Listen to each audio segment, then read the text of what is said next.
Kom ons raak net so stil voor die Here.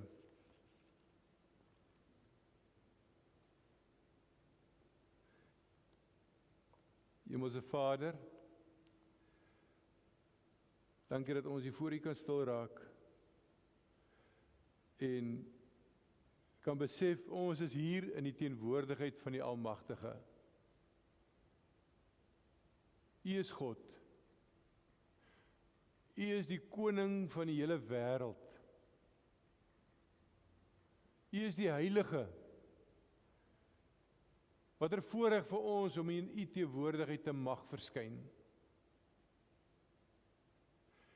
En spesifiek ook vanmôre waar ons saam nagmaal gaan gebruik. Ons bid dat die seën sal rus op ons diens vanmôre.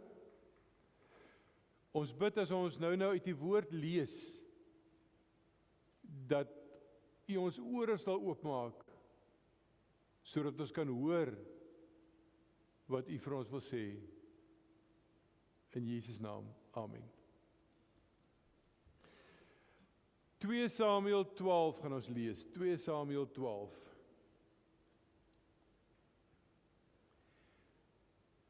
Daarna die Here, van vers 1, ons gaan tot by vers 25 lees.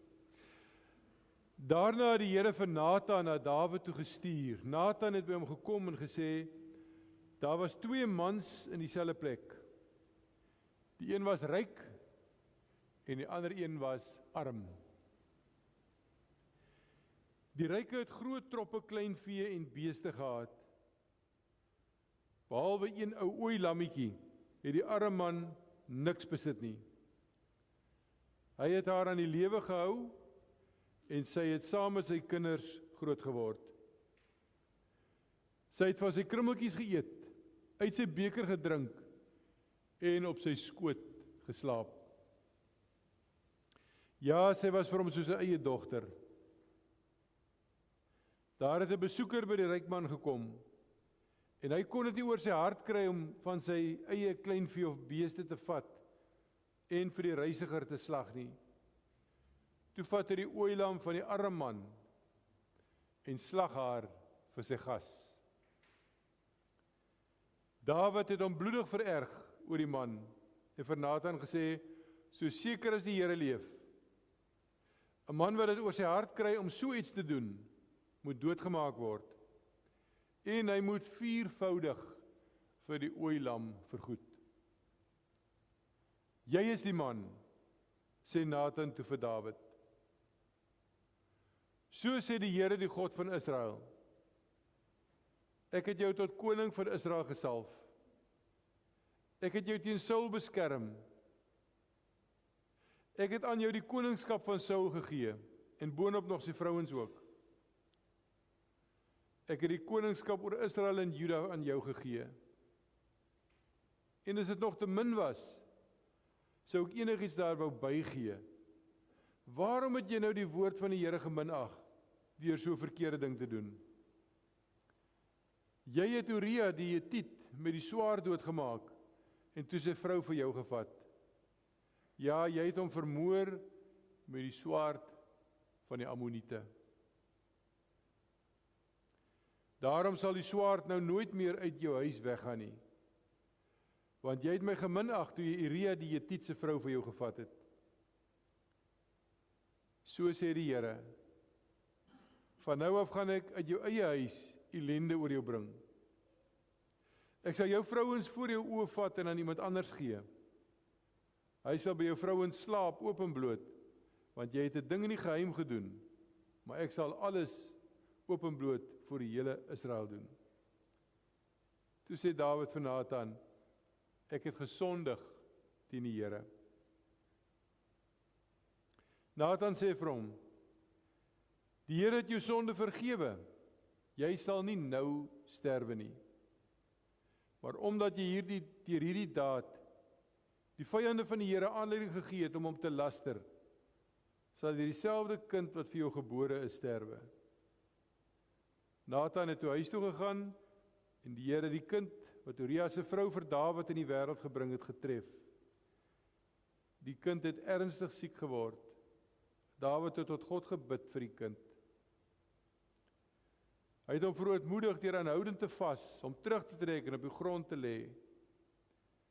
Die hoofde van sy huishouding het hom probeer ooreed om van die grond af op te staan, maar hy wou nie. Hy het nie saam met hulle aan tafel verskyn nie. Op die 7de dag het die kind gesterwe en Dawid se amptenare was bang om hom te vertel dat die kind dood is. Hulle het gesê, en nou? Toe die kind nog gelewe het ons met die koning gepraat en hy het nie na ons geluister nie. Hoe kan ons nou vir hom sê die kind is dood? Hy sal mos 'n onbesonde ding aanvang. Dawid het agtergekom dat sy amptenare onder mekaar fluister en hy het afgelei dat die kind dood is. Is die kind dood? Het hy gevra. Hy is dood, was hulle antwoord. Toe het Dawid van die grond af opgestaan, hy het gaan was, reukolie aangesmeer, aangetrek en na die heiligdom toe gegaan om te aanbid.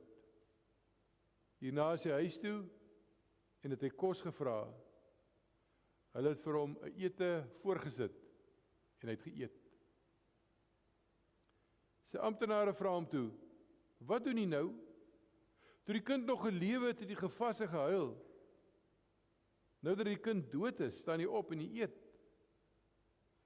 Sy antwoord was, terwyl die kind nog gelewe het ek gevas en gehuil. Want ek het gedink, wie weet, dalk is die Here my genadig en dan sal die kind lewe. Maar nou is hy dood. Waarom moet ek dan nou nog vas? Kan ek hom na my toe laat terugkom? Ek gaan na hom toe. Hy kan nie na my toe terugkom nie. Daarna het Dawid sy vrou Batseba getroos. Hy het by haar slaapkamer ingegaan en by haar geslaap. Sy het 'n seun in die wêreld gebring en Dawid het hom Salomo genoem. Die Here het hom liefgehad en het hom deur die profeet Nathan Jedidja laat noem, wat beteken die Here het hom lief. OK. Nou wil ek hê die kinders moet gou 'n bietjie vorentoe kom. Julle gaan nou 'n liedjie ook sê, maar kom net eers vorentoe. Ek gaan vir julle 'n paar vrae vra. Goed, ons het nou gehoor van Dawid, grootste koning van Juda en Israel. Ons het gehoor hoe die Here vir hom lief is. In 1 Konings 11 noem God hom my uitverkore dienaar. Wat vir ons baie sê, uit al die mense van Israel het die Here vir Dawid gekies. En Dawid was nie eers so 'n indrukwekkende persoon nie, né? Onthou julle hoe het hy koning geword? Onthou julle wie het hom gesalf as koning? Wie het hom gesalf as koning? Samuel, ja. En hy gaan nogal na Isaï se huis toe en hy dink maar nou gaan hy 'n baie aantreklike man, 'n jong sterk man gaan nou hier na vore kom, 'n indrukwekkende persoon. En toe kom al Isaï se seuns verby. Hy sê maar dit is nie een van hulle nie. En hy sê maar Isaï, is daar nie nog iemand nie? Ja, sê Isaï, die jongste, ag, maar hy is sommer daar 'n skaapwagter. Hy sê dit is nie 'n klein vee. En hulle gaan haal hom en toe's dit die een wat die Here gekies het. Sien, die Here kyk nie soos mense nie. Dit sê die Here ook dan vir Samuel. Hy sê vir Samuel sê vir Isaï, ek kyk nie na mense op dieselfde manier as wat mense na mekaar kyk nie. Ek kyk op 'n ander manier na mense. Die Here sien nie die buitekant. Hy sien die buitekant, maar dit tel nie so baie nie. Die binnekant is wat vir hom tel. Nou ja, die Here kies toe vir Dawid. Hy stel hom as koning en ons lees dat Samuel op 'n stadium sê van Dawid, hy is die man na God se hart. Dit is nogal 'n voorreg as mense, ek weet nie of iemand dit vir my al gesê het nie. Nie voor my natuurlik nie. Ek weet nie of iemand dit al van jou gesê het as jy nie by is nie. Hierdie man of hierdie vrou is iemand na God se hart. Maar dit sal wonderlik wees as iemand dit eendag van ons kan sê, né? Ons hoef nie by te wees nie, ons hoef nie eers te weet daarvan nie. Maar as iemand na ons kan kyk en kan sê, weet jy, daai persoon, ek ken hom, ek ken haar. Sy is iemand na God se hart. Sy is iemand soos God hou van 'n mens, dis soos daai een is. En dis wat hulle van Dawid gesê het. So Dawid was 'n gerekende mens en dit het met hom goed gegaan en die Here het hom geseën, maar Dawid het ook sy foute gehad, né? En hier het ons nou vandag gelees van die grootste verkeerde goed wat hy gedoen het, sy oorspel met Batseba en toe die moord, hy het nie fisies vir Uria doodgemaak nie, né? Maar hy het vir Uria, hulle was 'n oorlog gewikkel met die Ammoniete. En hy het vir die bevelvoerder gesê, hulle moet Uria daar heel voor al die manne moet hulle hom laat stelling inneem. So as die Ammoniete hulle aanval, het hulle eers vir hom doodmaak. So hy het dit gereël. Hy het die moord beplan. So, daar's maar 'n lelike klad op Dawid se naam. En weet julle wat? Die Here het hom nie oorgesien omdat hy sy vriend is nie. Die Here het nie gesê, maar ek het mos vir Dawid uitgekies. Ek het mos gesê, Dawid is 'n man na my hart. Ja, dit is so. Maar die Here het nie sy foute oorgesien nie. Die hartseer ding was, toe God besluit het om te straf, toe was dit die seentjie wat gebore is, wat gesterf het. Die onskuldige seentjie wat gesterf het, oor iemand anders se sondes, oor sy pa se sondes. En as ek dit goed lees, dan dink ek altyd aan Jesus. Jesus was ook die onskuldige seun, God se seun, wat gesterf het, vir iemand anders se sondes. En weet jy, daai iemand anders, is ek en jy. Is ek en jy vir wie Jesus gesterf het. Ek het nou die dag 'n lied gehoor, ek weet nie of julle hom gehoor het, dit was my half 'n vreemde lied. Dit gaan oor Barabbas. Ek is Barabbas. Het julle al die lied gehoor? Wie het hom al gehoor? Niemand nie? OK. Daar is hy.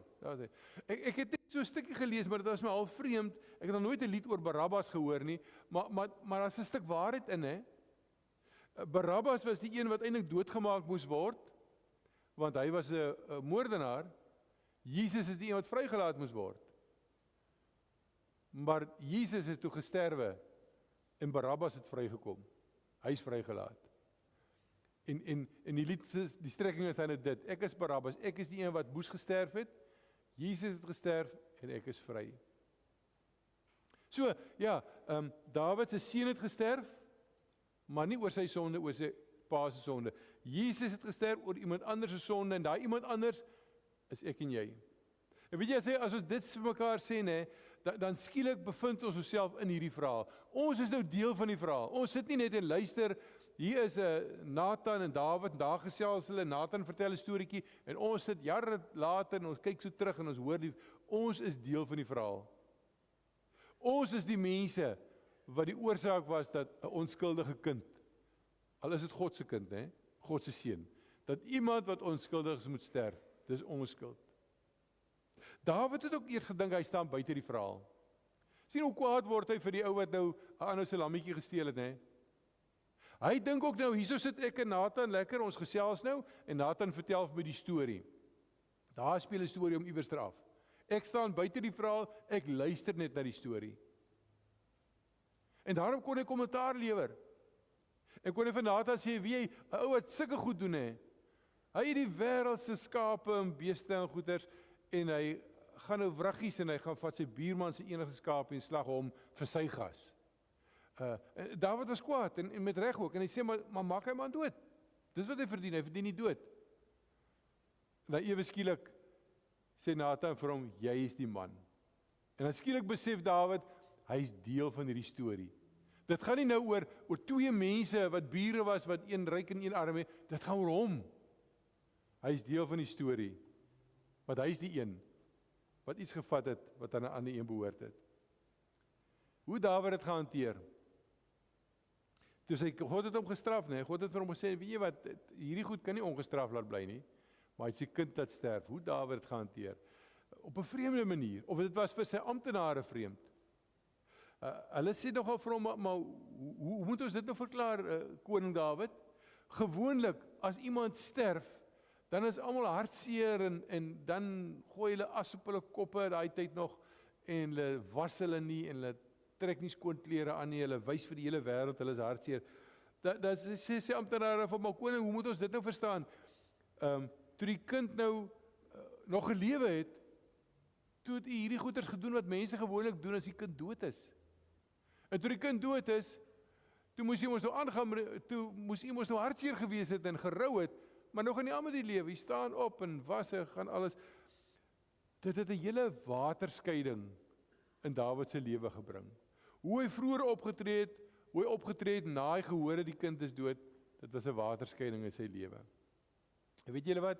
Dis presies wat Jesus se dood ook gebring het. Jesus se dood het vir die mensdom so 'n waterskeiding gebring.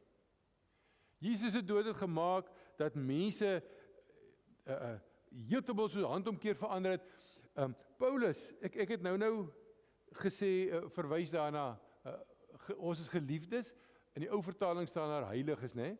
Paulus skryf baie van sy briewe, skryf hy aan die gemeentes, eintlik al sy briewe aan die gemeentes, begin hy deur te sê, ek is Paulus, ek is 'n dienaar van die Here, ek skrywe aan my broers en susters, heilige mense, die heiliges van Kolosse, die heiliges van Rome, die heiliges van Gordons Bay, ek skryf aan die heilige mense. En dan so 'n bietjie verder in sy brief aan die Romeine 5 vers 8 sê hy, God het bewys sy liefde vir ons daarin, dat Jesus vir ons gesterf het, toe ons nog, weet julle wat? Sondaars was, né?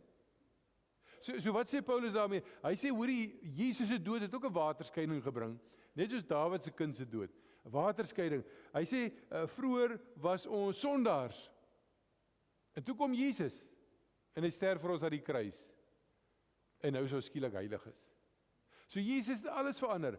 Hy het ons lotsbestemming verander. Ons is nie op pad hel toe nie, ons is op pad hemel toe. Hy het ons status voor God verander. Ons is nie meer sondaars nie, ons is nou heilige mense. Nadat Jesus vir ons aan die kruis gesterf het. As daar 'n waterskeiding was in Dawid se lewe, die oomblik toe die kind dood is, sy optrede voor en na die tyd, sy handomkeer verander, dan het dit ook vir die hele wêreld is dit van toepassing, toe Jesus gesterf het. Hy het van sondaars heilige mense gemaak. Ek en jy is heiliges. En dis hoe God ons sien. As God na ons kyk, dan sien hy heiliges. Hy sien nie, as hy na ons kyk, hy sien nie vir Dawid wat daar op die grond rondkruip in die stof nie. Hy sien vir Dawid met die skoon klere aan. Hy sien nie vir ons as mense wat in ons sonde rondploeter nie. Hy sien vir ons as mense wat skoon is hy na ons kyk. Hy sien ons as mense wat gewas is, nie met water nie, met die bloed van Jesus. En dis waarvan die wyn en die druiwesap getuig, né? Die bloed van Jesus wat ons skoon gewas het. Ons is heilig. Maar weet jy, ons heiligheid is nie 'n afgehandelde saak nie. Dit is eintlik 'n proses. Ons is heilig, maar terselfdertyd moet ons sê, ons is besig om heilig te word, né? So, heiligheid is nooit 'n afgehandelde saak nie. Petrus skryf daar in 1 Petrus 1 vers 15 en 16 sê hy, God is heilig, ons is ook heilig. En dan sê hy, julle moet nou in julle lewenswandel heilig word. En wat is by jou lewenswandel? Dis alles wat jy doen in die lewe. Of jy nou met sport besig is, of jy met by die kerk is, of jy met jou werk besig is, of jy daar in jou tuin werk, of jy met musiek besig is, of wat ook al, jou hele lewenswandel, met alles wat jy doen. Jy is heilig, maar jy moet nou so lewe, dat jy in alles wat jy doen, jou heiligheid vir die wêreld wys. So, wat sê Petrus? Hy sê, jy is heilig, so doen nou heilig. Dit wat jy is, moet jy doen. Onthou julle die reformatie van die 16de eeu? As ek praat van die reformatie, waaraan dink julle? O, alle wêreld, julle moet weet. Julle moet daai een weet. Het julle die naam van Martin Luther gehoor? Ek hoor van Martin Luther. Ja. Net dis waar die reformatie vandaan kom. Kom ek gee gou so vinnig so geskiedenislesie. Die kerk, en onthou daai tyd in die 16de eeu, was daar net een kerk, en dit was die Rooms-Katholieke kerk. Eintlik twee, die Grieks-Ortodokse kerk, maar die Grieks-Ortodokse kerk daar in die ooste was 'n klein kerkie, maar in die hele wêreld verder was dit die Rooms-Katholieke kerk. Maar die Rooms-Katholieke kerk, dink het nie altyd so lekker gewerk daar nie. Die priesters en die aartsbiskoppe en die paus en die mense so geleidelik begin wegbeweeg van die Bybel af. Stadig het mense dit nie agterkom nie. En dit was vir hulle maklik, want die Bybel was net in Latyn geskrywe op daai tyd, en geen ander taal nie. En mense het nie meer Latyn gepraat nie. Dit is 'n ou taal gewees. Mense het nie meer gepraat nie. So, niemand kon vir die paus of vir 'n priester gaan sê, maar dis wat in die Bybel staan nie. Hulle weet nie. Hulle kan nie die Bybel lees nie, hulle verstaan nie Latyn nie. So as hulle wil weet wat staan in die Bybel, gaan vra hulle vir die priester. Maar hulle weet nie wat die priester als vir hulle vertel nie, want hulle kan nie kontroleer nie, want hulle kan nie Latyn lees nie. En so die kerk mag geleidelik begin wegbeweeg van die Bybel af, en die paus het al hoe meer mag gekry, en mense het al die paus gesien is onoorwinnelik, en hy sondeloos, en alles wat die paus sê is wet. Nee, net soos wat eintlik as die woord van die Here ding sê, is dit wet. En daai het die mense gesê, ag maar as die paus dit sê, is dit maar net so goed die Bybel sê dit. Nou, Martin Luther het toe beswaar gemaak op 'n dag, en hy het klomp goed neergeskrywe, in die oggend toe die mense kerk toe gaan, daar in Wittenberg, né? Wittenberg, ek hoor deesdae die Duitsers noem hom nou Lutherstad, né? Die dorp na Martin Luther, my dorp is eintlik Wittenberg, maar hulle praat nou van Lutherstad. Die dag toe die mense kerk toe gaan, toe sien hulle hierso is hierdie groot kom ons sê plakkaat hierso teen die kerkdeur vasgespyker, met al die besware wat Luther sê het hierdie kerk. Nou sy bedoel was nie om iemand in 'n swak lig te stel, en sy bedoeling was om 'n gesprek aan die gang te kry, en met die ander priesters en die biskoppe te praat, kom ons gaan bietjie terug na die Bybel toe, ons doen nie altyd die regte goed nie. Nou, dit is nou nie hier reg seker ter sake nie, maar dit is sommer interessant. Dit is goed dat ons dit weet. Die ding wat ek eintlik wil sê is, daar in die tyd van die reformatie het hulle 'n lese gehad. En daai lese was, nou ek gaan dit nou in Latyn sê, sodat dit kan slim klink, daai lese was, Ecclesia Reformata Semper Reformanda. Dit beteken, die kerk wat verander het, moet altyd besig wees om te verander. En dis presies wat heiligmaking is. Ons is heilig. Jesus het ons klaar heilig gemaak.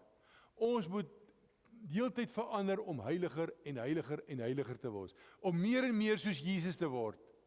Ons moet meer soos Jesus lyk. Ons moet meer soos Jesus klink. Dit is 'n proses. Dit is 'n lewenslange proses om al hoe meer soos Jesus te word. Julle het geweet ons het nagmaal vandag, né?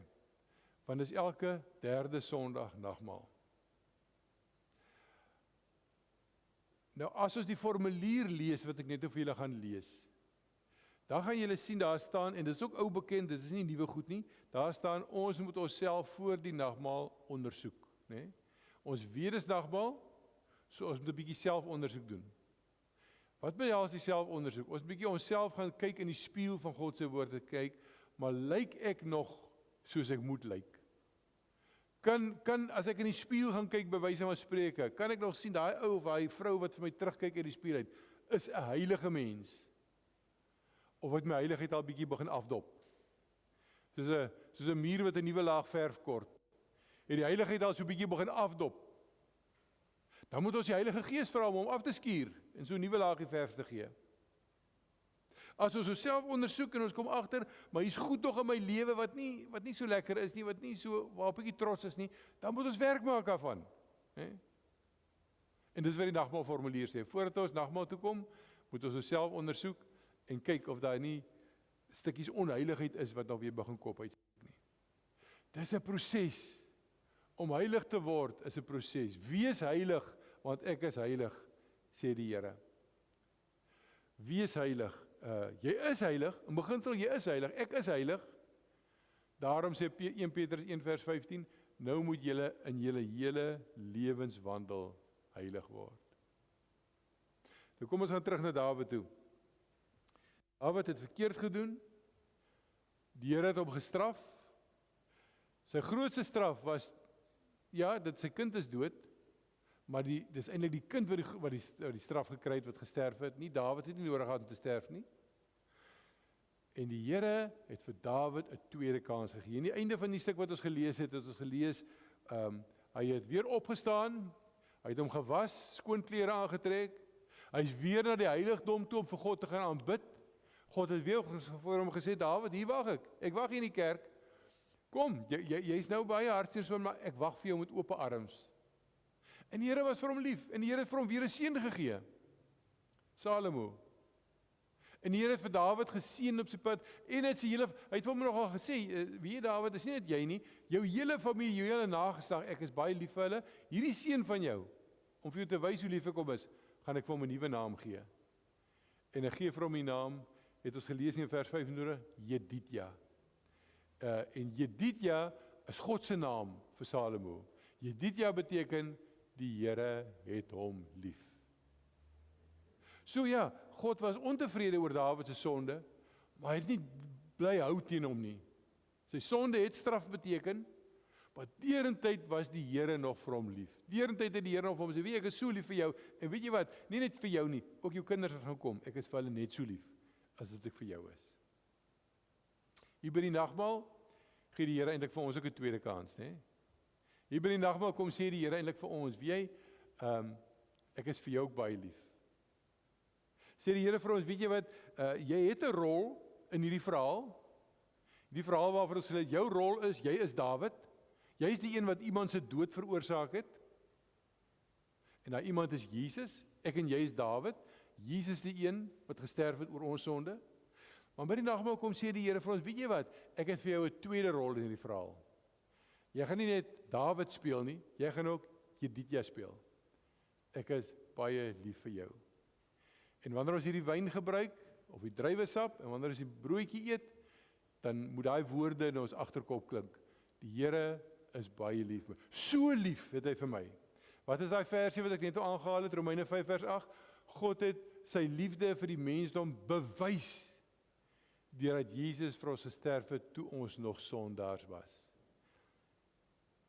Die wyn, die sap, die brood, dis die bewys. Jesus het dood aan die kruis, dis die bewys, dat die Here vir ons lief is. Nagmaal roep ons nou op, om uit te gaan, die wêreld in te gaan, en vir die wêreld te gaan wys, so lief leef iemand vir wie die Here lief is. So lief leef iemand vir wie Jesus skoon gewas het. So leef 'n heilige mens. Want heiligheid is ek en jy. Ons is heilig. Jy is heilig. So wees dit nou. Gaan doen dit nou. Amen. Ek gaan nou die formulier lees. Ek gaan nie die hele formulier lees, ek gaan net so die begin en die einde lees. Hy begin so, die Here het self die nagmaal ingestel, daarvan getuig Paulus, wanneer in 1 Korintiërs 11 skrywe, ek het van die Here ontvang wat ek ook aan julle oorgelewer het. Die Here Jesus het in die nag wanneer hy oorgelewer is, brood geneem, nadat hy God daarvoor gedank het, het hy dit gebreek en gesê, dit is my liggaam, dit is vir julle, gebruik dit tot my gedagtenis. Dieselfde met die wyn, hè? Tot my gedagtenis. So wat sê Jesus daarmee? Ons moet dink. As ons hierdie glasie met druiwesap nou drink, dan moet ons daaraan dink. Dit verteenwoordig Jesus se bloed. So lief is die Here vir my. So lief het God vir my, dat hy vir Jesus in my plek laat sterwe het. En net so met die brood dieselfde. So dis die heel eerste en die belangrikste ding van die nagmaal, is dis 'n gedagtenismaaltyd, dat ons terugdink. En dan word daar 'n klop ander goed ook genoem, dat ek nie nou als gaan lees nie. En aan die einde van die formulier wil ek 'n stuk weer lees. Om nou die volle seën van die nagmaal te kan ontvang, is dit nodig dat ons onsself in die teenwoordigheid van die Here ondersoek, voor ons die brood eet en uit die beker drink. Ons word verplig om opnuut na te dink oor ons sondes. Daar is sondes waar ons met die gedagtes, of met woorde, of met dade oortree. Sien, selfs gedagtes, né? Selfs sondige gedagtes is verkeerd in die oop. Want die Here sien ons gedagtes, né? As ons net slegte goeders dink, dan is dit dieselfde asof ons dit gedoen het, want die Here sien dit, klaar. Laat ons dan ons hieroor voor die Here verootmoedig, soos Dawid ook gemaak het. En laat ons dan vasglo dat ons oortredinge vergewe is op grond van die verdienste van Jesus Christus. Gelukkig is die bloed van Jesus so 'n kragtige reinigingsmiddel, né, dat hy na 2000 jaar het hy nog nie verslaan nie. Het hy nog nie sy krag verloor nie. Na 2000 jaar wil die Here weer vandag na ons toe kom en sê, weet jy, dit wat jy wil bely, dit wat jy verkeerd sien in jou lewe, as jy dit voorby kom bely, dan vergewe ek dit. Want soos die Here se genade, as ons sondes bely, dan vergewe hy dit. Hy vra nie vir ons maar, ek gaan jou so deur 'n 3 maande proeftydperk sit, dan kyk ons of jy verbeter het nie. As ek en jy ons sondes bely, dan vergewe die Here dit onmiddellik. So groot is sy genade. Dan maak hy vir ons wat Dawid is, maak hy Jedidja. Vir ons wat die ouens is wat anders se dood veroorsaak het, maak hy vir ons mense, vir wie die Here wil sê, ek het vir jou baie, baie lief. So vat daai boodskap vir jou wanneer jy hierdie nagmaal gebruik vanmôre. Die Here sê vir my, hy is vir my baie lief. Meer as wat ek verdien. Het hy vir my lief. Goed, herinner my weer, hulle kom self hier so kry, en dat waar is myne? Hierdie, ok, ek wil sê, ek wil ook hê. Kry julle ook? Ja. Ok. Ja, weet jy, Dawid sê is vir hom ook, ek wil nou vir jou sê, as jy sit vanmôre en jy is nie 'n lidmaat van hierdie gemeente nie, maar jy is lief vir die Here, dat is die nagmaal vir jou ook bedoel. Nagmaal is bedoel vir almal wat die Here lief het, en wat kan getuig dat Jesus deel is van my lewe, dat Jesus koning is in my lewe. Okay. Geliefdes, ontvang die seën van die Here, die genade van ons Here Jesus Christus, die liefde van God ons hemelse Vader, en die gemeenskap van sy Heilige Gees, bly met elkeen. Amen. Die Here seën jou en bewaar jou, skyn sy aangesig oor jou, mag hy genade bewys, die Here draai sy